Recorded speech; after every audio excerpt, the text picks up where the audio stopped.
आजकल आप लोगों के वास्तु का बड़ी समस्या है। महाराज जी कोई वास्तु दोस्त तो नहीं है घर में बड़ी प्रॉब्लम चल रही है। आपके घर में प्रॉब्लम इसलिए भी चलती है आपके घर में, क्योंकि आपके घर में जिस घर के सामने फ्रंट पर शंख और चक्र बना होता है, या श्रीमन नारायण लिखा होता है, या श्री सीताराम लिखा होता है, या श्री सीताराम या श्री राधे श्याम लिखा होता है, उस घर में कभी नेगेटिविटी प्रवेश नहीं करती, कोई संकट प्रवेश नहीं करता। लेकिन आपके घर में ये कुछ ना लिखा हुआ। पहले के जमाने में घर में पहला चित्र, पहले लोग अपने घरों में चौपाइयां लिखवाते थे। मंगल भवन अमंगल हारी, द्रवहु सुदशरथ अजिर विहारी। मतलब मंगल भवन अमंगल हारी, ये भवन अमंगलों का हरण करने वाला है और मंगलों को बढ़ाने वाला। मंगल का भवन है, अमंगल हारी अमंगल नाश करने वाला है। लेकिन आजकल लोग कुत्तों से सावधान लिखा रहे, तो वहां तो कलयुग घुसेगा ही। इसलिए नया घर, कई लोग नया घर बनवाते हैं, घर के छत में जूता लटका देते हैं। बताओ इतना बड़ा घर लाखों लगा के घर बनवाए और उसकी खोपड़ी में जूता लटका दिया। आप इतना सुंदर श्रृंगार करें पार्टी में जाने के लिए और सब सज धज के फिर आप भी अपने ऊपर एक जूता लटका लें यहाँ, कैसा लगेगा? अच्छा लगेगा? लोग कहते हैं महाराज जी नजरौटा है, नजर ना लगे घर को। अरे मेरी मां, जिनके घर में शंख और चक्र होता है, आप भी अपने घर में शंख चक्र बनवाओ बाहर फ्रंट पे, ताकि आपके घर में प्रवेश करने वाले प्रत्येक व्यक्ति को पहले किसका दर्शन हो? शंख का और चक्र का। जैसे भगवान, देखो ये रखे हैं शंख चक्र, ये देखो, ये चक्र है, ये चक्र है, ये शंख है। देखो आप फ्रंट भी भागवत जी पे आप देख रहे हैं, क्यों रखे हैं? ये ऐसे सजाने के लिए नहीं रखे, कारण है इसका कारण ये है कि ये जो चक्र है, ये जैसे भगवान श्री कृष्ण के सुदर्शन चक्र ने सारे दुष्टों का दमन किया, ऐसे ही जब आपके घर में शंख चक्र होगा तो चक्र का अर्थ यही हुआ कि जैसे भगवान ने समस्त दुष्टों का चक्र से दमन कर दिया, उसी प्रकार घर में घुसने वाली हर बुराई का शंख जी हमेशा के लिए, चक्र हमेशा उनका नाश करता रहे। आपके घर में कोई भी नकारात्मकता नेगेटिविटी प्रवेश ना करे, चक्र उन्हें बाहर ही काटते रहे, इसलिए चक्र अंकित किया जाता है। शंख इसलिए अंकित किया जाता है, विजय का उद्घोष है शंख, है ना। शंख इसलिए बजाया जाता है खुशी के लिए, शंखनाद हो गया मतलब विजय हो गई, है ना। विजय का शंख बजाया जाता है, तो जिसके घर में सदा विजय का शंख बजता रहे, खुशियों का शंखनाद होता रहे, तो शंख और चक्र इसलिए घर में अंकित किया जाता है ना। ये शंख चक्र ताकि आप लोग दर्शन करते रहें। जगन्नाथपुरी के मंदिर में जगन्नाथ भगवान, देखो जगन्नाथपुरी के मंदिर में जगन्नाथ जी के मंदिर के ऊपर चक्र रखा हुआ है, आपने कभी गौर किया? जगन्नाथ भगवान के जो मंदिर के ऊपर चक्र है, वह भगवान का सच्ची वाला सुदर्शन चक्र रखा गया है। जब भगवान श्री कृष्ण धरती से जाने लगे अपनी लीला को पूरा करके, तो भगवान ने उस चक्र को वहां स्थापित कर दिया था, अपने चक्र को। उस चक्र के टुकड़े पर बड़े बड़े वैज्ञानिक रिसर्च कर रहे हैं कि किस धातु का है, किसी को अभी उत्तर नहीं मिला। ये जगन्नाथ जी का मंदिर आप टीवी पर देख रहे हैं, वो ध्वजा जो देख रहे हैं, ध्वजा जिस पर बंधी है वह चक्र है, ये जगन्नाथ जी के मंदिर का। तो ये चक्र है। यदि आप मंदिर में भगवान का दर्शन ना कर पाए तो कोई बात नहीं, अपने घर में ध्वजा लगाइएगा। ध्वजा में से झंडा, लाल कलर का झंडा, भगवा कलर का झंडा, झंडा लगाना चाहिए, पीला भी लगा सकते हैं, है ना। झंडा क्यों लगाया जाता है? झंडा ऊंचा रहे हमारा, है तो झंडा इसलिए लगा, हर देश का एक झंडा होता है ना, हमारे देश का तिरंगा है। उसी तरह आपके घर में एक झंडा लहराता रहे, भगवान के नाम का झंडा, ताकि आप जैसे वो झंडा लहरा रहा है उसी तरह आपके जीवन में आपकी खुशियों का भी परचम लहराता रहे, खुशियों का, विजय का, आपकी जय जयकार का परचम। इसलिए घर के ऊपर एक झंडा, पहले वो झंडा भगवान को समर्पित करो, भगवान को स्पर्श कराओ और फिर घर के ऊपर उसे लगाओ।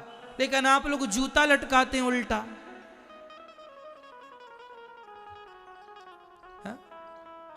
शंख चक्र नहीं बनवाते, चौपाइयां लिखवाओ अपने घर के सामने, फ्रंट पर, बाउंड्री की दीवार में या गेट पर अच्छी से, जहां स्पेस हो, जहां जगह हो, चौपाई लिखवाओ, मंगल भवन अमंगल हारी, ये चौपाई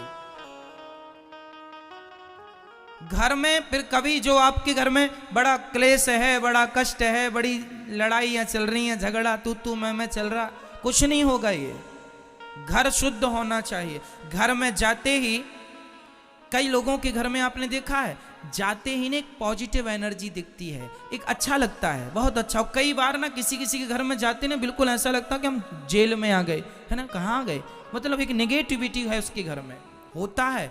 धरती का भी प्रभाव पड़ता है, घरों का बहुत बड़ा प्रभाव होता है। घर कैसे होने चाहिए, कोशिश ऐसी हो, आज के जमाने में पता है लोग ना सड़क में भी घर बना लेते हैं अपना।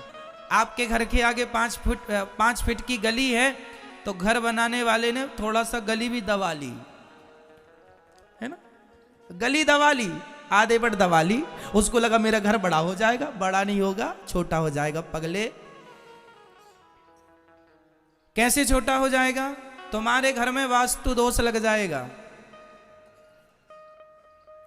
उस घर में वास्तु दोष काम नहीं करता। हम जब बता रहे हैं आपको, जब भी घर बनाया करो तो कोशिश ये हो कि घर के चारों तरफ थोड़ी थोड़ी, भले 2-2 फीट जगह छोटी हो, पूरे घर के चारों तरफ घर की जगह छोटी हो, घर की परिक्रमा लग सके। जिस घर की परिक्रमा लग रही है, जिस घर में चारों तरफ भले 2-2 फीट की जगह छोटी है, उस घर में कोई वास्तु दोष नहीं लगता, है ना। यदि घर में नेचुरल प्रकाश आ रहा है सूर्य भगवान का, तो उस घर में कोई वास्तु दोष नहीं होता, ठीक है।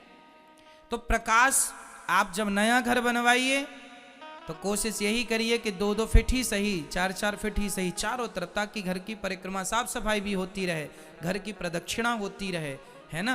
तो घर सुंदर भी दिखेगा, अच्छा भी होगा, प्रॉपर जगह पे लाइट बात हो, प्रॉपर जगह पे रसोई हो, है ना। ये सब वास्तु है। चलो हम वास्तु के टिप्स आपको अभी ना दें, क्योंकि जब घर बनाएंगे तो आप गूगल पर सर्च कर लेंगे, आपको पता लग जाएगा कहाँ क्या है, कहाँ क्या नहीं है, कहाँ क्या होना चाहिए, तो सब गूगल में आजकल मिल जाता है। हम ये बोलेंगे कि थोड़ा ध्यान जरूर दिया करो, है ना। चलिए अब हम ये बताएंगे जो गूगल में नहीं मिलेगा, वो हम आपको बताएं कि जब भी नया घर बनवाएंगे या आप अपने घर में अब जाएंगे, तो आप अभी जैसे आने वाली पूर्णिमा है, पूर्णिमा के दिन ही आप एक ध्वजा लाइए, ध्वजा का पूजन कीजिए, ध्वजा में स्वास्तिक बनाइए और अपने घर के ऊपर फ्रंट पे चढ़ा दीजिए। ये ध्वजारोहण हो जाता है, ठीक है। एक पेंटर को बुलाइए, घर के आगे में जहां देखिए बढ़िया सजाकर शंख चक्र ऐसे जैसे ये रखे हैं सामने, शंख और चक्र बनवाइए, शंख चक्र अंकित कराइए और बीच में तिलक। ये तिलक का, मेरे माथे पर तिलक देख रहे हैं आप, और जैसा तिलक आप सामने देख रहे हैं, ये तिलक है। ये क्या है? ये देखो, ये भगवान के चरण हैं। तिलक का अर्थ क्या होता है? भगवान के, ये देखो आप टीवी पर देख पा रहे हैं, ये देखो ये बीच में जो है तिलक, तिलक में क्या है? ये भगवान के चरण बने हैं।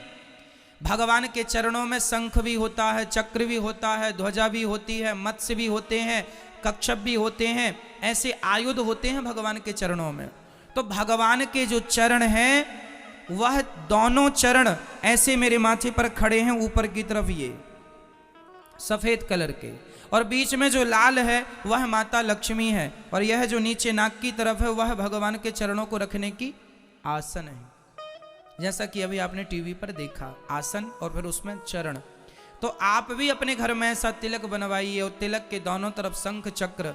इससे क्या होगा, आपके घर में, मैं लिखित में दे सकता हूं कि आपके घर में नकारात्मकता कभी प्रवेश नहीं करेगी, एक पॉजिटिव माहौल बन जाएगा, सकारात्मकता आएगी और घर की सारी निगेटिविटी चली जाएगी।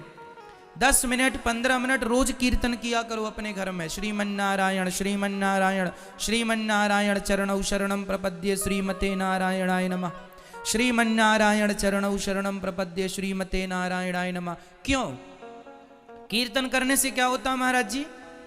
कारण है ना, बहुत बड़ा कारण है। गर्मी के दिनों में यदि आपके कमरे में एसी चल रही है तो क्या गर्मी का प्रभाव आपके कमरे में होगा? नहीं ना।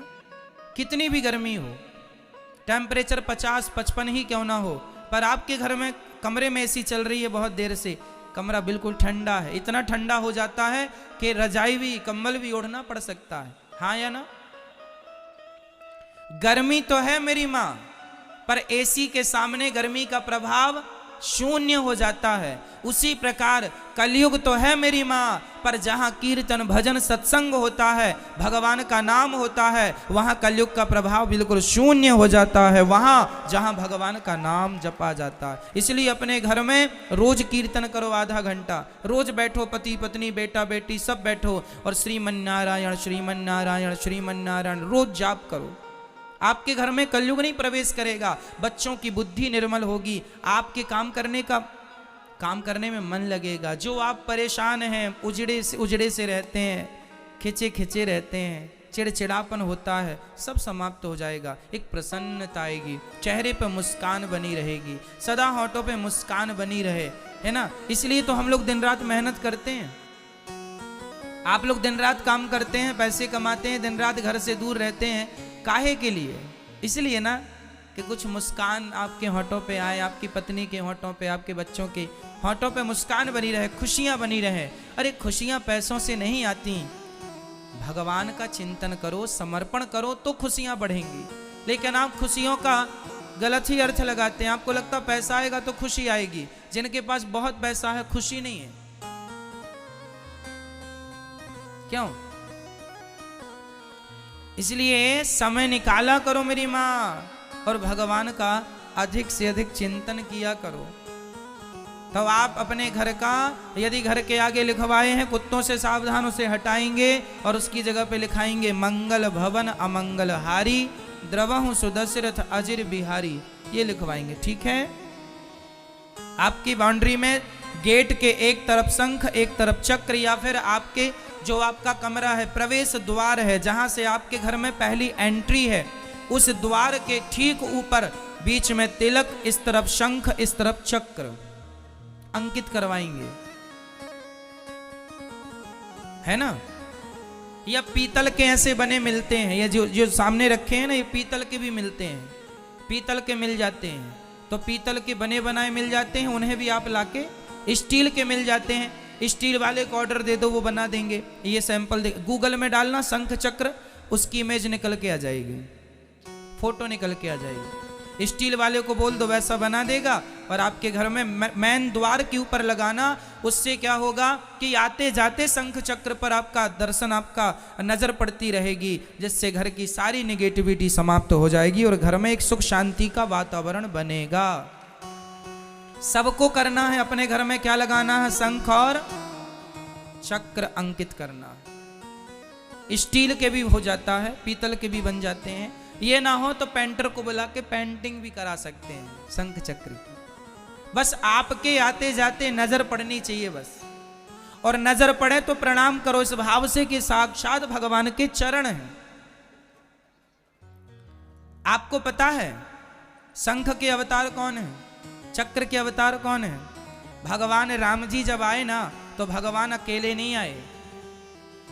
बताओ भगवान राम जी किसके अवतार हैं? बोलो किसके? मैया बोलो। हाँ, भगवान श्रीमन नारायण ही राम बने। और लक्ष्मण जी कौन है? कौन है? शेषनाग, शेषावतार लक्ष्मण जी। और भरत जी किसके अवतार हैं? बोलो, भरत जी किसके अवतार हैं? मैया बोलो। भरत जी साक्षात शंख के अवतार हैं। शंख, ये जो शंख मैं बोल रहा हूं, ये शंख, शंख के अवतार भरत जी हैं। और शत्रुघ्न जी किसके अवतार हैं? चक्र के। चक्र जो भगवान का सुदर्शन चक्र है, उस सुदर्शन चक्र का अवतार त्रेता में भगवान के संग हुआ, उन्हें शत्रुघ्न जी कहते हैं। शंख और चक्र। शेषावतार लक्ष्मण जी और भगवान नारायण साक्षात राम जी। राम जी अपने पूरे परिकर के संग आए, पूरा परिकर। तो ये शुभ सूचक, हमारे सनातन धर्म में शंख चक्र तिलक को मंगल सूचक माना जाता है। क्या माना जाता है मेरी मां? मंगल सूचक। जैसे हम लोग स्वाद